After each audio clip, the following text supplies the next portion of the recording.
poids de mon biceps, of course. La vérité, c'est que je ne vous ai parlé d'aucun des livres que j'ai lus en 2023. Ça craint de ouf. En fait, je sais pas de quoi je vous ai parlé. Je pense que j'ai dû juste faire des book hauls, des petits vlogs, mais rien de concret. Je veux dire, vous êtes quand même abonné à ma chaîne YouTube pour savoir ce que j'ai pensé des livres et savoir si vous devez les lire aussi. J'ai failli à mon devoir de youtubeuse. Plus rien ne va. D'ailleurs, j'en profite pour vous dire que je vais me lancer sur TikTok. Ça y est, j'ai un peu compris comment marche la plateforme, je parle tellement comme une vieille. Et franchement, j'aime bien et je pense que je vais vous faire des vidéos en mode des mini vlogs lecture de à chaque fois que je lis un livre et ce que j'en pense au fur et à mesure. Donc si vous voulez aller me suivre, n'hésitez pas. Je crois que je m'appelle comme sur Instagram, genre brunel.booktube. Vous devriez me trouver facilement. I see a train moving all too fast, but I'm not leaving. Et donc voilà tous les livres que j'ai lus en 2023. Je me suis dit que j'allais vous faire un petit résumé entre guillemets, vraiment de moins d'une minute, et un avis très concis en mode allez-y, n'y allez pas, si oui pourquoi, sinon pourquoi aussi. Quand même, on essaye d'être égalitaire. Donc voilà, je sais pas si je pars du haut, qui sont mes dernières lectures, ou si je pars du bas, ou je m'en rappelle plus trop. Parce que ça fait 9 mois et j'ai pas vraiment de mémoire. Bon, ma dernière lecture que j'ai finie, et c'est faux, c'est celle-là la dernière que j'ai finie, c'est Magnolia Parks de Jessa Hastings. Il y a déjà de la poussière sur ce livre. Et bah c'est celui-ci d'ailleurs où je vais poster un TikTok de mon avis au fur et à mesure. Je sais pas trop quoi penser de ce livre. En fait on me l'avait vendu en me disant que c'était un gossip girl moderne, bref c'est genre des amants torturés, c'est sympa, tout ça. La vérité c'est que j'ai bien aimé, enfin j'ai aimé, je sais pas comment dire, j'ai autant aimé que détesté. C'est un sentiment très ambivalent qui a été créé en moi à cause de ce livre. En fait j'ai détesté tout le côté superficiel, dans le paraître, genre le personnage féminin, tous ses meilleurs potes sont amoureux d'elle, elle est tellement géniale, partout où elle rentre, elle a tous les regards qui se tournent vers elle, c'est vraiment l'élite. Vous voyez ce genre de personnage qui t'insupporte un petit peu quand même. Et son mec c'est un peu la même chose. À un moment il y a un autre protagoniste qui rentre dans l'histoire qui est un garçon aussi qui ma foi franchement il assure, moi je l'aimais trop, mais comme c'était pas son premier amour de jeunesse, et bah non, ce n'était pas pareil. Enfin, vous voyez, c'était un peu redondant et en fait je trouvais ça aussi un petit peu gênant que genre tous les amis les encouragent dans leur relation qui est méga toxique, mais vraiment méga toxique. Mais d'un autre côté, c'est deux personnages qui s'aiment vraiment fort, qui se connaissent par cœur, qui ont leurs petits trucs qui font que ça les rend attachants, que leur histoire paraît différente de toutes celles qu'ils peuvent avoir avec d'autres personnes. Donc c'est ça qui te fait continuer, puis t'as envie de savoir jusqu'où ça va aller. Donc j'ai lu ce 1 et surtout je l'ai lu très vite, ce qui m'a fait vachement de bien parce qu'à ce moment-là je sortais d'une fantaisie qui est juste là, qui m'avait duré un petit peu de temps. Ah mais non, en fait c'est lui que j'ai lu. Bon bref. Et du coup, quand je l'ai fini, j'étais là en mode ok, bon j'ai passé un bon moment. Enfin, voilà, c'est clairement pas un prix Nobel de littérature, vraiment pas, c'est pas très bien écrit. Les personnages secondaires se ressemblent tous, genre vraiment ils ont pas de personnalité. En plus il y a une histoire de gang en dessous mais t'en apprends rien.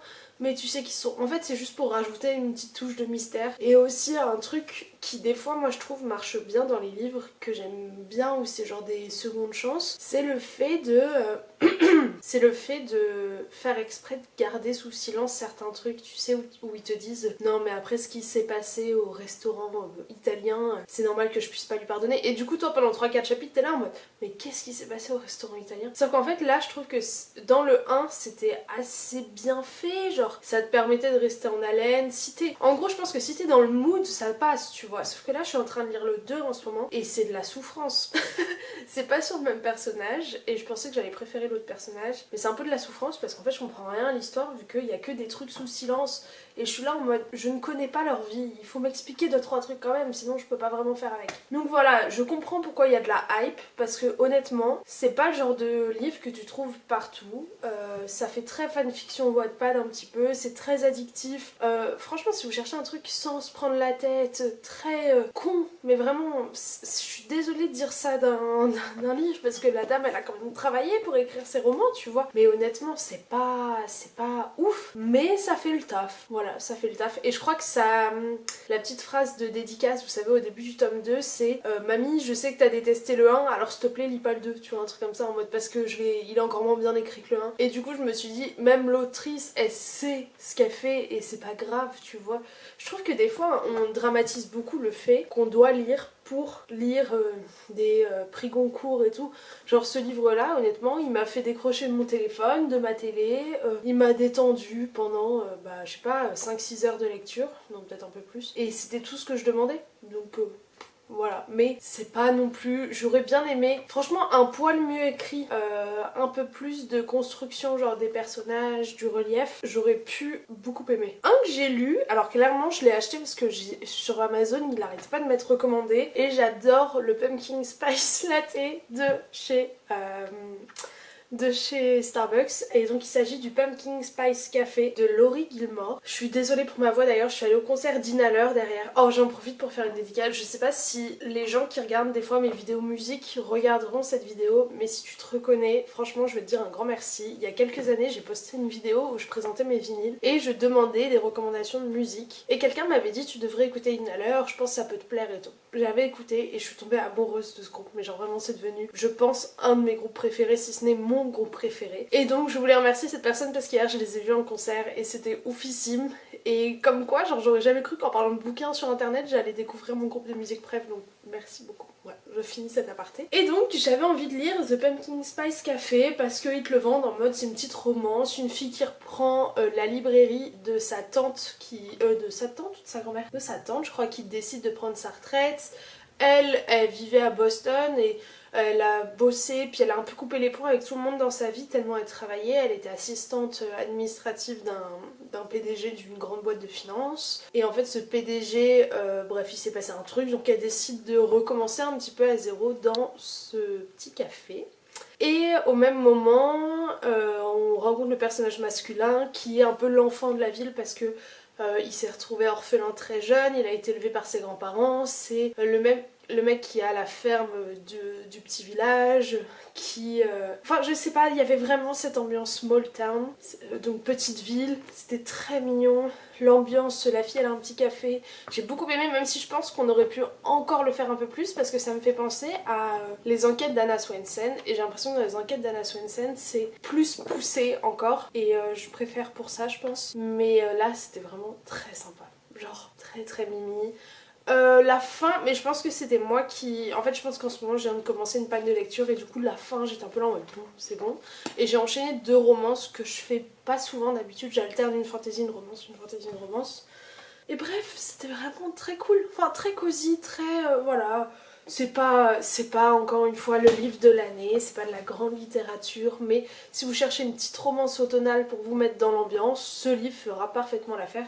Et il y aura un tome 2 sur... en gros, il y a toute une bande d'amis, il y en a un qui tient le bar, l'autre qui tient la boulangerie, enfin la pâtisserie, l'autre qui tient le truc de port de pêche, genre il a des bateaux pour les touristes, l'autre qui tient la librairie, et je sais que le tome 2 il est sur la fille qui tient la librairie. Donc voilà, je pense que je vais les continuer parce que ça a fait le travail là où je le voulais. Les gars, ça fait déjà 11 minutes que je filme, il me reste encore tout ça à parler. My god! Mon dieu, peut-être qu'il y aura une partie 2, je pense. Ensuite, alors ça c'était vraiment trop bien, j'ai lu Fourth Wing de Rebecca Yarros qui, ma foi, était ultra cool. Mais genre vraiment ultra cool. C'est l'histoire d'une... je pense que vous en avez entendu beaucoup parler, je pense qu'il va être traduit, j'imagine, vu le succès que ça a été de l'autre côté de l'Atlantique et de la Manche. En fait, on est dans un monde de fantasy où toutes les personnes sont...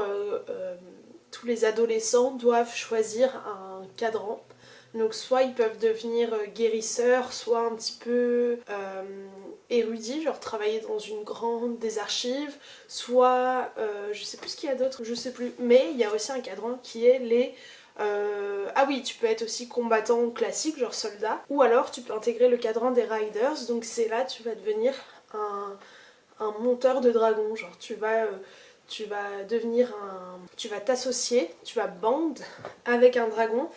Et voilà, sauf qu'en fait c'est autant le dragon qui te choisit toi, et donc tu peux très bien faire toute ta scolarité sans te lier avec un dragon au final. Sauf qu'en fait c'est le cadran le plus dangereux forcément, parce que ils forment leurs plus grands combattants, et donc en fait souvent tu peux t'entretuer jusqu'à une certaine étape du processus. Bref, c'est assez fou, genre c'est très dangereux et tout. C'est un peu Hunger Games, je sais pas, Divergente. C'est très sympa, franchement c'est très très bien, j'ai adoré. Et en plus de ça, il y a tout un aspect de... Il y a une quinzaine d'années, il y a eu une rébellion qui a eu lieu pour je vais pas trop vous dire, mais voilà. Et sauf que cette rébellion a été tuée dans l'œuf, et on a décidé de prendre tous les enfants des gens qui ont participé à cette rébellion et de les forcer à rejoindre le cadran des Riders. Alors normalement tu choisis le cadran où tu veux aller, et en fait finalement c'était un peu une manière de les tuer sans les tuer, tu vois, de les forcer à aller dans celui où il y a le taux de mortalité la plus haute. Et voilà, sauf que finalement, bon, ils sont pas si mauvais que ça. Et il y a aussi tout ce sujet où la génération de... Merde, comment elle s'appelle ? De Violette. Oh, j'adore ce prénom. La génération de Violette. Moi, si tu me fous une meuf qui s'appelle Violette, un mec qui s'appelle Nathan, t'as tout gagné. Bon, là, le mec s'appelle pas Nathan, mais... comment il s'appelle déjà ? Ryler ? Non, attends, je sais plus. Xaden. J'ai bien aimé le petit passage aussi, la petite chose qui te fait te questionner sur le fait que la génération de Violette, c'est la première génération qui va combattre aux côtés des enfants, des gens qui ont trahi. Et donc t'as toute cette question de un peu de mémoire de guerre très rapidement, peut-être que c'est moi qui lis entre les lignes alors qu'il n'y a pas, mais comment tu fais pour oublier un peu ce qui s'est passé dans les années d'avant, ne plus en tenir rancœur, parce que finalement aujourd'hui, déjà ces gens-là sont pas responsables pour ce qu'ont fait leurs ancêtres, et en plus de ça, toi tu dois leur faire confiance, tu vas te battre avec eux, tu vois. Donc bref, ça c'est assez sympa. Et c'est trop bien, c'est vraiment trop bien. Genre, je pensais que le plot allait être beaucoup plus étalé, finalement ça avance très vite. Franchement, je stressais pour Violette tout au long du moment où elle était dans le cadran. J'arrivais pas trop à voir où allait l'histoire avec le fils de la rébellion. Genre, j'arrivais pas trop à sentir la fin. Quelqu'un m'avait dit, si tu fais un vlog sur Force Wing, filme-toi quand tu lis la dernière page. Le truc c'est que j'ai un problème, c'est que dès que je lis une page, en fait mes yeux automatiquement font genre une lecture rapide, tu sais, de toutes des deux pages, et après je lis vraiment ligne par ligne. Donc, je me suis fait spoiler quand j'ai tourné la page, j'ai directement vu le dernier mot, que je ne dirai pas ce que c'est, bien sûr que non. Mais du coup après je l'ai relu et j'étais là en mode oh my god. Donc là le tome 2 sort là dans quelques semaines, donc j'ai trop hâte de le lire parce que franchement c'est très bien, et pour le coup celui-ci il vaut la hype, il est bien écrit, le monde est bien construit, les personnages sont vraiment top, chacun a sa personnalité, son truc. Il y a quelqu'un qui a dit sur les réseaux sociaux que pour lui, Force Wing c'est écrit pour des gens qui n'aiment pas la romance. Attends merde, il y avait deux trucs. En gros, il disait c'est pour des gens qui n'aiment pas la romance mais qui veulent lire... Merde, c'était quoi ? Non, c'est pour des gens qui aiment la fantasy. Ah putain, je sais plus. Merde, je suis trop nulle, attends. Voilà, c'est pour des gens qui aiment la fantasy mais qui n'aiment pas la romance, c'est pour te faire aimer la romance. Ou alors, peut-être qu'il a dit l'autre chose et il présentait un autre livre et je sais plus lequel est lequel. C'est pour des gens qui adorent la romance mais qui n'aiment pas la fantasy, et du coup tu lis ce livre et ça te fait aimer la fantasy. Mais bref, dans tous les cas, c'est très sympa, c'est vraiment bien fait. Je vous le recommande fortement. Ensuite, alors ça c'est un abandon, je vais très vite vous en parler. J'ai voulu lire Glitterland de Alexis Hall, qui est une romance MM avec un écrivain. Et c'est tout, je m'en souviens plus très bien. Et sauf qu'en fait l'écrivain est atteint de schizophrénie, et en fait c'est un roman mais très dark, mais je pense que c'est bien fait. Après je sais pas, je peux pas vraiment juger ce genre de choses, je connais pas assez, mais ça m'a mis, j'ai lu, pour être honnête avec vous, j'ai lu genre 40 pages je pense, et ça m'a mis dans un mood. Ah, je me sentais... ça me pesait et tout. Et moi, je lis pas pour souffrir. Clairement, je ne lis pas pour souffrir. C'est un choix personnel que j'ai fait il y a des années. Et celui-là, du coup, je l'ai mis en pause parce que vraiment, il me cassait en deux. Et au final, là, l'autre fois, j'ai voulu faire un peu un point des livres que j'avais mis en pause. Et je me suis dit, celui-là, je me vois absolument pas le reprendre. Donc, celui-ci ne compte pas dans cette pile de livres lus. Celui-là, j'en profite pour vous en parler, mais je l'ai lu il y a des années, c'est Swimming Lessons de Lily Reinhardt, qui est un de mes recueils de poésie préférés et qui est sorti en français. Donc aucune excuse. Ensuite, je vous parle de The Good Girl Complex. Je crois que je vous en ai parlé dans un vlog, peut-être, il me semble. Je pense que c'est le dernier dont je vous parle et après je vais couper la vidéo pour que ça fasse 2 vidéos. Good Girl Complex, c'est la nouvelle série de Elle Kennedy qui est très bien. Et il faut que je m'achète la suite d'ailleurs avant de zapper. En fait, je trouve qu'elle a réussi à créer une petite ville imaginaire où t'as à la fois le côté genre un peu Brighton, tu vois, genre ville de bord de mer qui est quand même assez grande et tout. Et en fait, il y a un campus qui est là pour genre, je sais pas, une grande université. Par exemple l'université de Brighton, j'en sais rien, sauf que c'est une grande université privée, et donc en fait t'as un petit peu cette opposition entre les gens de la ville, qui sont tous des petits, des gens un peu pauvres parce que ils vivent dans un endroit où il y a beaucoup de tempêtes, donc c'est aux États-Unis, donc les maisons sont régulièrement détruites, enfin bref, etc., etc. Et en fait chaque année ils voient ces enfants de riches qui ont la chance d'aller à la fac débarquer et un petit peu prendre tout pour acquis et voler enfin les prendre pour des merdes quoi. Et là-dessus on va suivre nos 2 personnages, donc il y a Mac et le gars s'appelle Cooper. Et en fait Mac pardon, elle est un petit peu habituée à tout faire pour que ses parents soient contents d'elle, et d'un autre côté elle est un peu obligée parce qu'elle est dépendante d'eux, mais en même temps elle a créé il y a quelques années une application qui a cartonné, et donc aujourd'hui elle vit non pas grâce à ses parents mais grâce à l'argent qu'elle se fait sur les revenus de son site internet. Et donc en fait elle a pas besoin d'eux, sauf qu'elle a l'impression qu'elle peut pas non plus s'extirper de ça, et donc tout ce côté de ce personnage qui est un peu perdu dans ce qu'il doit faire et tout, c'était vraiment hyper intéressant. Et là-dessus elle rencontre Cooper qui a pas trop eu de présence parentale, qui vit avec son frère jumeau, ils ont une bonne bande de potes. Il travaille dans le bâtiment, il travaille aussi dans un bar. Enfin, tu vois, il se laisse un peu porter par la vie, il va là où le vent le mène.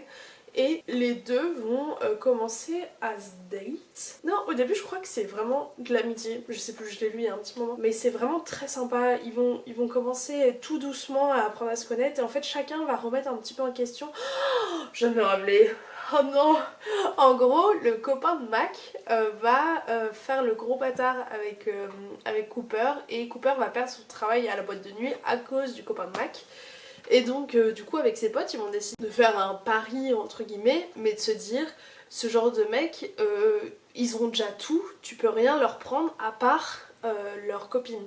Et donc ils partent du principe que si Cooper vole Mac, le mec va avoir trop les boules.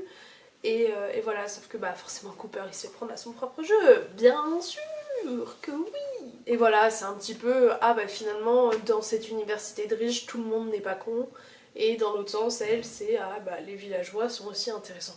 Je vous caricature ça en gros, hein, mais c'est un peu ça l'idée. Et franchement, c'est très sympa. Je vous le recommande. Et le tome 2 est sur le frère jumeau et une autre fille. Et ouais, faut que je me l'achète. Mais il y a un côté très summer vibe qui est top. Et il est sorti en français celui-ci aussi. Je pense que je vous en parle d'un dernier, juste d'une fantaisie pour finir. J'ai lu Les Voleurs de Fumée, mais je sais pas pourquoi. Peut-être parce que quand je fais les book hauls, je vous dis rapidement ce que j'en pense, mais j'ai l'impression que vous en avez déjà parlé. J'avais envie depuis des années de lire Les Voleurs de Fumée de Sally Green, mais va savoir pourquoi je m'étais mis en tête, j'attends que le poche sorte. Le poche est sorti, je l'ai lu direct. Et j'ai vraiment bien aimé. C'est un peu un monde de fantasy. Je trouve que c'est un petit peu adulte quand même d'une certaine manière, je sais pas, c'est très classique, une fantaisie avec plusieurs points de vue. Là-dedans ce qui change c'est qu'il y a tout un commerce de fumée de démons, où chaque démon quand tu le tues, en dernier souffle sort de la fumée qui peut être utilisée pour plein de choses. Je vais pas trop vous dire pourquoi, mais les gens pensent premièrement à un côté aphrodisiaque, c'est une grande drogue quoi. Et bref, et on va suivre plusieurs points de vue, dont le point de vue de Catherine, il me semble, qui est la fille d'un roi de ce pays de fantasy, enfin de ce monde de fantasy, qui va être mariée à un autre roi et qui va découvrir un peu les complots politiques, tout ça, qui va tomber amoureuse, qui va... Bref, franchement c'est très sympa. Honnêtement j'ai passé un super moment, je comprends pourquoi il y a des gens qui ont des gros coups de cœur sur cette fantasy, c'est très bien fait, c'est bien construit, les personnages sont intéressants, les points de vue sont variés, genre chaque personnage apporte un nouveau truc. Mais la série fait 3 tomes et en fait je me suis dit le tome 1 me satisfaisait, j'ai pas forcément envie de continuer cette saga. J'essaye vraiment de continuer les sagas quand elles m'ont plu, quand... genre là je sais très bien que j'aurais acheté le tome 2, je l'aurais toujours pas lu aujourd'hui. Mais c'était quand même cool, franchement c'était cool et je suis contente de l'avoir enfin lu et de savoir de quoi il s'agissait. Et surtout je me dis si un jour j'ai envie de lire le tome 2, et je l'achèterai à ce moment-là et puis voilà, c'est tout quoi. J'arrive pas à arrêter ce point lecture. Bref, j'arrête là, je vous parle de tout ça dans une partie 2 qui arrivera quand j'aurai monté ces vidéos. Of course. Je vous souhaite à tous une très très bonne journée. Je vous attends dans les commentaires pour discutailler, of course. Et voilà, je vous fais plein de gros bisous. Ciao ciao.